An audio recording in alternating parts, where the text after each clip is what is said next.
സാമ്പത്തിക സ്ഥിതി നമുക്ക് നോക്കാം. സാമ്പത്തികപരമായും മകൻ നക്ഷത്രക്കാർക്ക് ഈ മാസം നല്ല ഫലങ്ങൾ പ്രതീക്ഷിക്കാം. ധനോന്നതിയും സാമ്പത്തികപരമായ സുസ്ഥിരതയും ഈ സമയം ഉണ്ടാകും. വ്യാപാര മേഖലയിൽ പ്രവർത്തിക്കുന്നവർക്ക് ലാഭം വർദ്ധിപ്പിക്കാനും പുതിയ സംരംഭങ്ങൾ തുടങ്ങാനും ഈ മാസം സാധിക്കും. സുഹൃത്തുക്കളിൽ നിന്നും സാമ്പത്തികമായ സഹായം ലഭിക്കാനും സാധ്യതയുണ്ട്. കുടുംബ പശ്ചാത്തലം നോക്കുമ്പോൾ കുടുംബാംഗങ്ങളുമായി നല്ല ബന്ധം പുലർത്താൻ ഈ സമയം സാധിക്കും.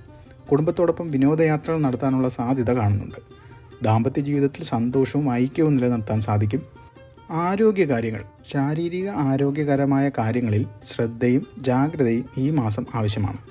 അഷ്ടമത്തിൽ ശനിയും 12-ൽ ചൊവ്വയും സഞ്ചരിക്കുന്നതിനാൽ വാഹനയാത്രയിൽ ജാഗ്രതയുണ്ടാകണം. ലഘുവായ ദേഹാസ്വസ്ഥതകൾ വരാൻ സാധ്യത കാണുന്നുണ്ട്. വ്യക്തിപരമായ ജീവിതം നോക്കാം. ഈ മാസം മകൻ നക്ഷത്രക്കാർക്ക് പൊതുവെ സന്തോഷകരമായ അനുഭവങ്ങൾ നൽകും. സാമൂഹികമായ അംഗീകാരം വർദ്ധിക്കാനും പുതിയ സൗഹൃദങ്ങൾ സ്ഥാപിക്കാനും കഴിയും. ദോഷപരിഹാരങ്ങൾ: ഈശ്വര പ്രാർത്ഥന പതിവായി നടത്തുക. സൂര്യദേവനെ പ്രീതിപ്പെടുത്തുന്ന മന്ത്രങ്ങൾ ജപിക്കുക.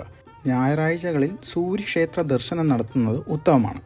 ഗണപതിയെ ഭജിക്കുന്നതും ഗണപതി ഹോമം നടത്തുകയും ചെയ്യുന്നത് ദോഷത്തിൻ്റെ ആധിക്യം കുറയ്ക്കാൻ സഹായിക്കും. മകൻ നക്ഷത്രക്കാർ പൊതുവെ ധീരരും ശക്തരും നേതൃഗുണമുള്ളവരുമായിരിക്കും. അവർക്ക് ആത്മവിശ്വാസവും സ്വന്തം അഭിപ്രായങ്ങളിൽ ഉറച്ചു നിൽക്കാനുള്ള കഴിവുമുണ്ടാകും. പാരമ്പര്യങ്ങളെയും കുടുംബ ബന്ധങ്ങളെയും ബഹുമാനിക്കുന്ന ഇവർക്ക് മറ്റുള്ളവരുടെ ആദരവ് നേടാൻ കഴിയും.